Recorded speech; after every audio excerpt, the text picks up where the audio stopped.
In today's video, I'm going to teach you how to transfer money from Philippines to South Korea bank account with Wise. If you're sending money from the Philippines, Wise makes it quick and transparent, but it's important to enter everything correctly so your transfer arrives without delay.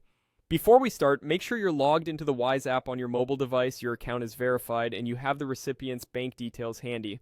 Open the Wise app on your phone. From the home screen, tap Send. This begins the transfer setup. Next, select South Korea as the destination country. Wise will use this to show the correct currency, fees, and exchange rate. You'll see the real-time rate and an estimated arrival time so you can decide if now is a good time to send. Enter the amount you want to transfer. You can type it in Philippine pesos or switch to the amount you want the recipient to receive in Korean won. Take a moment to review the fee breakdown in the guaranteed rate window before moving on. Tap Add Recipient. On the next screen, you may see an Add Recipient button again. Go ahead and tap it once more. This confirms you're creating a new recipient profile for this transfer. When Wise asks how you want to send, choose bank details since the money is going directly to a South Korean bank account.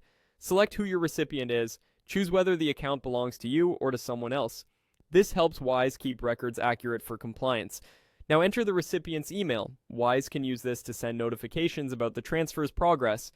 Type the recipient's full name exactly as it appears on the bank account. Matching the registered name helps prevent rejections. Enter the recipient's date of birth as requested. This is a standard verification detail for South Korean bank transfers. Select the bank name from the list. Make sure you pick the correct bank to avoid routing issues. Then enter the account number carefully without spaces or dashes. Double-check each digit before continuing.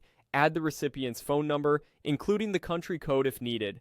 This number may be used by the bank or Wise for delivery updates or verification.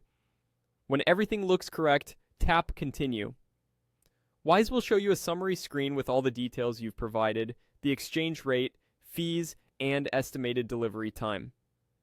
Take a final moment to review and confirm that names, numbers, and amounts are accurate. That's it. You've set up your transfer, and Wise will guide you through completing it.